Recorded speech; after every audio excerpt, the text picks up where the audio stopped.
మతాలకు మొన్న స్టేజ్ మీద చెప్పారు కదా విహెచ్ ఏమన్నాడు संजय घर का वीडियो मैंने बोला वही बोल स्टार्ट होने वाला है यस यस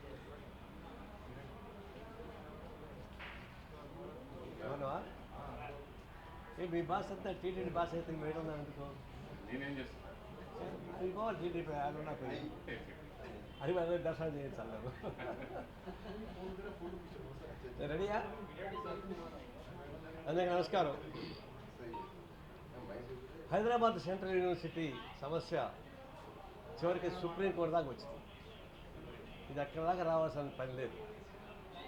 అది ఇందిరాగాంధీ హయాంలోనే సెంట్రల్ యూనివర్సిటీకి స్థలం కేటాయింపు జరిగింది. అప్పుడంతా ఈ మూలికి సమస్యలు సపరేట్ తెలంగాణ సమైక్యాంధ్ర ఈ గవర్నమెంట్ వచ్చినప్పుడు తెలంగాణ ప్రాంతానికి న్యాయం చేకూర్చే పద్ధతులు సెంట్రల్ యూనివర్సిటీ పెట్టడానికి హామీ ఇవ్వడం, దాని ప్రకారం ల్యాండ్ అలాట్ చేయడం జరిగిపోయింది. అప్పటి నుంచి అప్పుడు ఎవరు దాన్ని పట్టించుకోలే. ఇప్పుడు ల్యాండ్ వాల్యూ పెరిగిపోయింది. ల్యాండ్ వాల్యూ పెరిగే కొన్ని అందరి దృష్టి దానిపైనే పడింది, సెంట్రల్ యూనివర్సిటీ పైనే. ఎందుకంటే మంచిది ఫస్ట్ యూనివర్సిటీ వైస్ ఛాన్సలర్ దాని చుట్టూ కాంపౌండ్ కట్టేసాడు. అసలు కాంపౌండ్ కట్టుకున్నటువంటి పార్టీకి అంతా మాయమైపోయాడు. మేకలు తినేసేవాళ్ళు. అంటే కాంపౌండ్ కట్టడం వల్ల కొంచెం మేలయ్యింది. ఇప్పుడు దాని నుంచి కొంతమంది చంద్రబాబు నాయుడు పీరియడ్ నుంచి వరుసగా కోర్టు లిటిగేషన్లో కొంత ల్యాండ్ 400 ఎకరాల ల్యాండ్ వచ్చేసింది. ఈ మధ్య నేను రాష్ట్ర కార్యదర్శి ఉన్నప్పుడు బహుశా రాజశేఖర రెడ్డి ముఖ్యమంత్రిగా ఉన్నాడు. ఇప్పుడు కేర్ హాస్పిటల్ మేనేజ్మెంట్ వస్తే నా దగ్గరికి వచ్చింది. అప్పుడు ఏదో కొద్దిగా ఇన్ఫ్లుయెన్స్ ఉంది మాకు కూడా. వాళ్ళు మీరు రికమెండ్ చేయండి, మేము కేర్ హాస్పిటల్ కడతాం, వైద్యం ప్రజలకు ఉపయోగపడే పద్ధతులు చేస్తామని ప్రశ్నించి అడిగారు. సరే ప్రైవేట్ మేనేజ్మెంట్ ఎట్లా చేస్తామని తెలుసు కదా. చెప్పాం అది విద్యా వ్యవస్థకు ఉపయోగపడాలి తప్ప ఈ వ్యాపార వ్యవస్థకు ఉపయోగపడకూడదు. హాస్పిటల్స్ కూడా మేము రికమెండ్ చేయం, ఒకవేళ వాళ్ళు ఇస్తామంటే మేము రిపోర్ట్ చేస్తాం అని చెప్పి ఓపెన్గానే చెప్పాము. అది వాళ్ళు నిర్వహించుకుపోయారు. ఇప్పుడు లేటెస్ట్గా 400 ఎకరాల ల్యాండ్ వచ్చింది. దీన్ని మా ఉద్దేశం ఏంటంటే అది ఎడ్యుకేషన్ ఇన్స్టిట్యూషన్. ఎడ్యుకేషన్ ఇన్స్టిట్యూషన్ ఎప్పుడు ఎడ్యుకేషన్కి ఉపయోగపడాలి. రాష్ట్ర ప్రభుత్వం కానీ కేంద్ర ప్రభుత్వం కానీ ఎలాంటి విద్యా వ్యవస్థను స్థాపించడానికి అభ్యర్థం పెట్టాల్సిన పని లేదు. ప్రైవేట్ వాళ్ళకి కాదు, కార్పొరేట్ సంస్థలు కూడా విద్యా వ్యవస్థలు ఉన్నాయి, దానిలో పోవడానికి లేదు. అంటే విద్యా వ్యవస్థ విస్తరించడానికి ఉపయోగపడే పద్ధతులను ఉపయోగించాలి తప్ప దాని ఏదో డాక్యుమెంట్ చూపించి, కోర్టు ఆర్డర్లు చూపించి, డూప్లికేట్ ఆర్డర్లు చూపించి దాన్ని స్వాధీనం చేసుకోవడం కరెక్ట్ కాదు. అది ఇంకొకటి ఉంది, ప్రభుత్వ భూమిని అమ్ముకోవడం అనేది చాలా క్రిమినల్. అది ఎవరైనా పెట్టేయాలి. అది చంద్రబాబు పెట్టుండొచ్చు, రాజశేఖర్ పెట్టవచ్చు, కూడా పెట్టవచ్చు. జనాభా పెరుగుతారు కానీ భూమి పెరగదు. మరి జనాభా పెరిగినప్పుడు, అవసరాలు పెరిగినప్పుడు మరి భూమి పెరగదు కదా. ఇప్పుడు ఆ భూమిని ఇప్పుడు అమ్మేసిపోతే ప్రాపర్టీ రైట్ పోతుంది. భవిష్యత్తులో అనేక వస్తున్నాయి. ఇప్పుడు ఆర్టిఫిషియల్ ఇంటెలిజెన్స్ ఒకటి వచ్చింది, ఇంకా చాలా వస్తున్నాయి. అలాంటి విస్తృతికి ఉపయోగపడే పద్ధతుల్లో భూమి లేకుండా పోతే, ప్రభుత్వ చేతుల్లో భూమి లేకుండా పోతే రాబోయే రోజుల్లో ఆకాశం కట్టుకుంటారా ఆ దృశ్యం. ఎప్పుడు కానీ ఏ ప్రభుత్వం కానీ, గత ప్రభుత్వం కానీ ఏ ప్రభుత్వం కానీ ప్రభుత్వ భూములు అమ్మకూడదు. ప్రభుత్వ భూములపైన రైటు గవర్నమెంట్గా ఉండాలి భవిష్యత్తుకు ఉపయోగపడే పద్ధతులు. అంటే ఇప్పుడు ఏమంటారు, టీడీపీ చేయలేదా అని టీఆర్ఎస్ చెప్తారు, టీఆర్ఎస్ మీరు చేయలేదా అని ఇప్పుడు రేవంత్ రెడ్డి చెప్తారు. వాళ్ళంతా తెలవ పని చేయబట్టే కదా ఆపోజిషన్ ఉన్నారు. వాళ్ళతో మీకేం పని? వాళ్ళ దగ్గరికి ఎందుకు పోతారు మీరు వచ్చి ఒకవేళ సుప్రీంకోర్టులో లేదంటే కోర్టులో మీకు అయ్యింది, గవర్నమెంట్కి అయ్యింది, మంచిది. గవర్నమెంట్ మంచిది అయితే మీరు ప్రైవేట్ వాడికి అమ్మేస్తారా? వాడు ప్రైవేట్ ఎందుకు పోయాడు? దాన్ని స్వాధీనం చేసుకుని పోయాడు. వాడు ఫైట్ చేశాడు, ఓడిపోయాడు. వాడికి పోయి ఇంటే ఏంటది? మరి నీకు వచ్చే ఒకటి, వాళ్ళకి వచ్చే ఒకటే కదా. నువ్వు అమ్ముకుంటావు, వాడు ప్రైవేట్ అమ్ముకుంటాడు, నువ్వు గవర్నమెంట్ అమ్ముకుంటావు. ఏం తేడా మీరు ఏదైతే పన్నులు కొట్టుకునేది. కాబట్టి ఆ భూమిని అమ్మడానికి వీల్లేదు. చట్ట ప్రకారంగా గవర్నమెంట్కి వచ్చి ఉండొచ్చు. చట్ట ప్రకారంగా రేవంత్ రెడ్డికి సొంత ఆస్తి రాలే, లేకపోతే మంత్రికి రాలే, గవర్నమెంట్కి వచ్చింది. గవర్నమెంట్ ట్రస్టీ మరి గవర్నమెంట్కి వచ్చినప్పుడు పబ్లిక్ ఉపయోగపడాలి తప్ప మేము అమ్ముకుంటామని అంటే ఎట్లా ఉంటుంది. అందులో దాన్ని సెటిల్ చేస్తాం. ఈ విషయంలో మాత్రం సుప్రీంకోర్టు ఇన్వాల్వ్ అయిన తర్వాత సుప్రీంకోర్టుకు మర్యాద ఇచ్చి దాని గురించి పునరాలోచించాల్సిన అవసరం ఉంది. అసలు పునరాలోచన కోర్టులో ఏమైనా రావచ్చు, వస్తే రానియండి.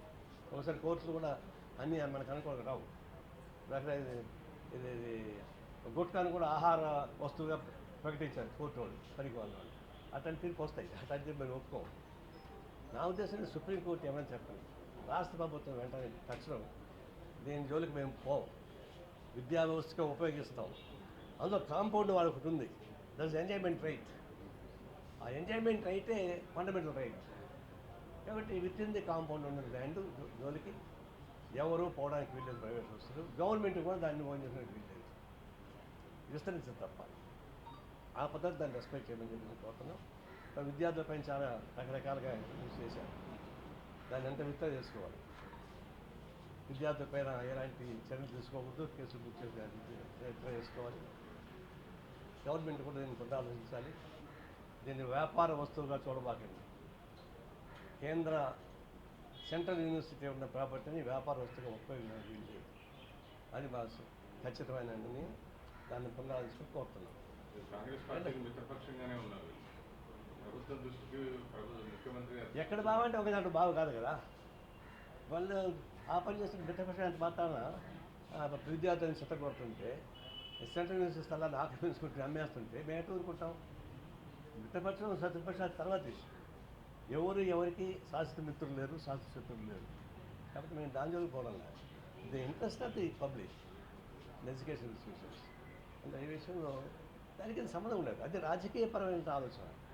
ఇది రాజకీయపర ఆలోచన కాదు. ఇది పొలిటికల్గా కొంతమంది ఉంటాం, కొంతమంది ఉండడం చదివేరు. కాబట్టి రాజకీయాల్లో మీరు ఏం చేస్తారంటే మేము ఉంటాం మా పార్టీ డిసిజన్ ప్రకారం. కానీ ఇది రాజకీయ సంబంధం లేదు కదా. విద్యా వ్యవస్థకు ఉపయోగపడే ఆస్తి, దాని జోలికి ఎవరు రావడానికి వీలు లేదు. గతంలో వచ్చినా తప్పే, ఇప్పుడు వచ్చాడు తప్పే. మద్దతు ఇస్తున్నటువంటి పార్టీ ప్రభుత్వం ఆ రకమైన నిర్ణయాలు తీసుకోవడం సరైనది కాదు కదా. దిశలో మీరు వాళ్ళకి గైడ్ చేయొచ్చు. అంటే మా గైడ్ వింటారు వాళ్ళు, తోక తలకాయ నడుస్తుందా. మేకుంటే ఒక సీటు 2 సీట్లు, వాళ్ళు మా మాట వింటారా? కానీ నేను చెప్తాను, ఓపెన్గా చెప్తున్నాను కదా. మా స్టేట్ సెక్రటరీ సార్ ఇంతకుముందు చెప్పారు, మా అభిప్రాయం చెప్తాం. మనం ఇన్ఫ్లుయెన్స్ చేయడం అనేది నేను మేల్కొని నిద్రపోయి లేపుతావా? నిజంగా పడుకొని లేపుతాం, కానీ మేల్కొని నిద్రపోయి లేపుతావా? మన అర్థం కాదు. దాని జోలికి మేము పొందలుచుకోలేదు. ఈ విషయంలో రాజకీయాల మిత్రవాసితో నేను చూడడం లేదు. ఇష్యూగా చూస్తున్నా. రెండవది, పార్లమెంట్లో రాజ్యసభలో కూడా ఈ వక్ఫ్ బిల్లు అమెండ్మెంట్ తోటి పాస్ చేశారు. ఈ రోజు నుంచి లౌకిక వ్యవస్థకి చీకటి రోజులు వచ్చేసింది. రాజ్యాంగం లిఖించబడినటువంటి లౌకిక వ్యవస్థ చీకటి రోజు వచ్చాయని బిజినెస్ అవసరం చెప్పారు. ఎందుకంటే 2 సభలను యాక్సెప్ట్ చేశారు, 3 రోజులు చేసి పారేశారు. ఇంకా రాజ్యాంగానికి ఏం విలువ ఉంది? లౌకిక వ్యవస్థను లిఖించుకున్న రాజ్యాంగం దానికి ఏం విలువ ఉంది? ఇక రిలీజియస్ సంస్థల్లో రాజకీయ జోక్యం ప్రత్యక్షంగా చూసుకోవడానికి ఉపయోగపడే ఏర్పాటు చేశారు. ఒక రాజకీయ వ్యవస్థ, రిలీజియస్ వ్యవస్థ పేరు పెడితే అది అనేక పర్యవసాన్ని దారితీస్తుంది. సమాజం శాంతి ఉండదు, అనేక కమ్యూనిటీ టెన్స్ వచ్చే ప్రమాదం ఉంది. బట్ రాజ్యాంగంలో చెప్పారు కదా, ఏమైనా అసలు 1% 1% ఉన్న వాళ్ళు కూడా పోకూడదు అని. ఇప్పుడు మీకేం వచ్చింది పోవడానికి? అంటే మొత్తం ఎండోర్మెంట్ యాక్ట్స్ అన్ని రాష్ట్రాలలో అన్ని రిలీజియస్లో ఒకటే విధంగా ఉన్నాయి, లేవు కదా. కానీ వీళ్ళకి మొట్టమొదటి వచ్చిన మాట వాస్తవం. అంతెందుకు 1925 ఆర్ఎస్ పుట్టింది, 1925లో కమ్యూనిస్ట్ పార్టీ పుట్టింది. కమ్యూనిస్ట్ పార్టీ అప్పటి నుంచి ఇప్పుడు దాకా ఒకే లైన్లో ఉంది. ఆర్ఎస్ఎస్ వచ్చిన మొదలుకొని తర్వాత ఇది బ్రిటిష్ సామ్రాజ్యత్వం వల్ల ఫైట్ చేయలే, స్వాతంత్రం కోసం కొట్లాడలే, బ్రిటిష్ వాళ్ళు సపోర్ట్ చేశారు సావర్కర్ వాళ్ళు. ఆ తర్వాత వాళ్ళకి స్వాతంత్రం వచ్చింది, జనసంఘ పార్టీగా ఏర్పడింది, ఆ జనతా పార్టీకి ఏర్పడింది, మళ్ళీ బీజేపీకి ఏర్పడింది. ఆయన ఆర్ఎస్ అట్లా ఉంది. అది స్వాతంత్రం కోసం పోరాటం సాగిస్తున్న తెలియని వాళ్ళు సెక్యులర్స్ కావాలనేటువంటి రాజ్యాంగం రూపొందించుకున్న తర్వాత ఈ రాజ్యాంగాన్ని ధ్వంసం చేయడానికి మీకేం హక్కు ఉంది? దేశ స్వాతంత్ర పోరాటంలో మీకు పాత్ర లేదు కదా, మీకేం హక్కు ఉందని రాజ్యాంగం ఏర్పడ్డాక మీకేం హక్కు ఉంది ఒక లౌకిక కోసం పాడు చేయడానికి? కేవలం స్వార్థపూరిత నేరుగా సంకుచితంగా ఆలోచించి తప్పింది కానీ దీన్ని మేము తీవ్రంగా వ్యతిరేకిస్తున్నాం. పార్లమెంట్లో పాస్ అయ్యవచ్చు కానీ బయట మాత్రం ఆందోళన కొనసాగుతుంది. ఇప్పుడు Ajit Pasha central secretary member వారు ఒకటి మాట్లాడుతున్నారు. మిత్రులారా, నేను కూడా ఒక 20 సంవత్సరాల క్రితము central university of Hyderabad non teaching స్టాఫ్కి లీడర్గా 5 to 10 years నేను ఉన్నాను. మొన్న ఈ పోలీస్ వర్సెస్ స్టూడెంట్స్ క్లాషెస్ చూసిన తర్వాత నాకు కూడా చాలా తీవ్రంగా ఇది వచ్చింది. ఏంటంటే గవర్నమెంట్కి చాలా అవేర్నెస్ ఉంది. యూనివర్సిటీ క్యాంపస్ అంటే very big thing. Because united స్టేట్స్లో కూడా ప్రిన్స్టన్, పెన్సిల్వేనియా ఇంకా వేరే యూనివర్సిటీస్ క్యాంపౌండ్ నేను చూశాను, చాలా పెద్దగా ఉంది. ఇక్కడ సెంట్రల్ యూనివర్సిటీ కూడా ఉంది. కానీ సపోజ్ అడిషనల్ ఈ ల్యాండ్ గురించి గవర్నమెంట్ ఇంటర్ఫీరెన్స్ చేసి ఇది అమ్ముకోవాలి లేకుంటే ఈ విషయంలో వేరే రకంగా ఆలోచన, ఇది గవర్నమెంట్కి అనుకూలంగా లేకుంటే పబ్లిక్ స్టూడెంట్కి అనుకూలంగా విషయం కాదు. సో గవర్నమెంట్ తిరిగి ఆలోచన చేయాలి. ఇది సుప్రీంకోర్టులో ఇది వచ్చిన తర్వాత లెటెస్ట్ సుప్రీంకోర్టు వర్డిక్ట్ ఏముంటుంది. ఇప్పుడు ముఖ్యమైన విషయం ఏంటంటే మొన్న రాజ్యసభ లోక్సభలో చాలా డిస్కషన్స్ వక్ఫ్ అమెండ్మెంట్ బిల్ గురించి డిస్కషన్ అయిన తర్వాత మెజారిటీతో ఎందుకంటే వాళ్ళ దగ్గర మెజారిటీ ఉంది, మెజారిటీ పైన పాస్ అయిపోయింది. అసలు చూస్తే ఈ వ్యవస్థలో ఈ విషయం తీసుకొని వచ్చేది ఈ సమయంలో ఇది అనుకూలంగా సమయం కాదు. ఎందుకంటే మనము వరల్డ్ థర్డ్ బిగ్గెస్ట్ ఎకానమీ కావాలేమని చూసిన తర్వాత అప్పుడు అందరూ యునైటెడ్గా ఈ విషయాల్లో ముందుగా పోవడానికి మనం ప్రయత్నం చేయాలి. ఇప్పుడు బేసికల్ చూస్తే ఈ బిల్లో చాలా మిస్టేక్స్ ఉంది. ఆ మిస్టేక్స్లో చూసిన తర్వాత ఎవరైనా ఈజీగా చెప్పవచ్చు ఈ సెక్యులరిజం ఈ వ్యతిరేకంగా ఇది ఈ బిల్ ఉంది. ఎందుకంటే suppose if you are so much concern ఈ వఫ్ గురించి, సో కానీ in one line Muslim community ఏమనుకుంటుందంటే they want to observe, so మొత్తం తినాలని వాళ్ళు ఇది ప్రయత్నం ఉంది. ఎందుకంటే ఎన్నో లక్షల ఎకరాలు భూమి ఉంది. అంటే ఎవరైనా ఎట్లా వచ్చింది ఇది ఆ హిస్టరీ చూస్తే మీకు తెలుస్తుంది. ఎవరైనా థియాసఫికల్ లేకుంటే నా ఈ జాదాద్ ఈ గరీబ్ వాళ్ళు గురించి లేకుంటే కమ్యూనిటీ గురించి వెల్ఫేర్ గురించి పెట్టిన తర్వాత మీకు ఏ హక్కు ఉంది అది తీసేసి మేము మార్పులు తీసుకొని వస్తాము అని ఇంకా కమిటీలో నాన్ ముస్లిమ్స్కి పెట్టడం, ఇంకా వేరే ఇన్స్టిట్యూషన్స్లో కూడా ఉంటే ఎవరికి అబ్జెక్షన్ లేదు, అభ్యంతరం లేదు. కానీ only you are singling out one community only to take over lakhs of acres of land. So this is creating ఒక రకంగా చూస్తే చాలా టెన్షన్ ఈ కంట్రీలో రావచ్చు. సో ఇది చేయకూడదు. ఎందుకంటే ప్రోగ్రెస్ చేయాలంటే ప్రశాంతంగా అన్ని వర్గాల గురించి ఆలోచన చేసి ఆ వెల్ఫేర్ గురించి మీరు చేయాలి. సో ఇప్పుడు మొఘల్ హిస్టరీ గురించి మీరు మాట్లాడుతున్నారు. సో అదే మొఘల్ హిస్టరీ గురించి చూస్తే అదే అక్బర్ టోటర్మల్కి రెవెన్యూ మినిస్టర్ చేశారు.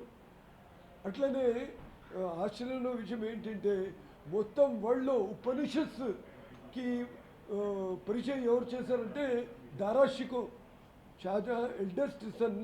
ఆయన పర్షియన్లో ట్రాన్స్లేషన్ చేసి సంస్కృత్ టు పర్షియన్ ట్రాన్స్లేషన్ చేసి పూరా వరల్డ్లో ఇంగ్లీష్, ఫ్రెంచ్, స్పానిష్ అందరూ అప్పుడు వాళ్ళు కూడా ఉపనిషత్స్ అంటే ఈ ఉపనిషత్తు ఇన్ని మంచి స్క్రిప్చర్ ఉంది అని. సో ఇండియన్ స్క్రిప్చర్స్కి ఈ మొత్తం ప్రపంచంలో తీసుకుని పోవడానికి ఇంకా మంచి మంచి విషయాలు కూడా తీసుకొని వచ్చారు. మీరు కూడా ఒక మంచి ఎగ్జాంపుల్ అక్కడ పెట్టండి. ఎందుకు ఫ్రిక్షన్ ఈ బేసిక్ కాన్స్టిట్యూషన్ బేసిక్ టెనెట్స్ వ్యతిరేకంగా మీరు చేస్తున్నారు. నామకే వస్తే ఏంటంటే మేము ఇది మొత్తం ఇక్కడ కరెక్షన్ చేయాలి, ఫెయిర్నెస్ చేయాలి. There are so many ways to do. But మొత్తం ఏ ఈ వఫ్ ఇంకా వేరే రిలీజియస్ ఇన్స్టిట్యూషన్స్లో ఈ ఇంటర్ఫీరెన్స్ లేదు. ఈ ముస్లిం కమ్యూనిటీకి ఎందుకు?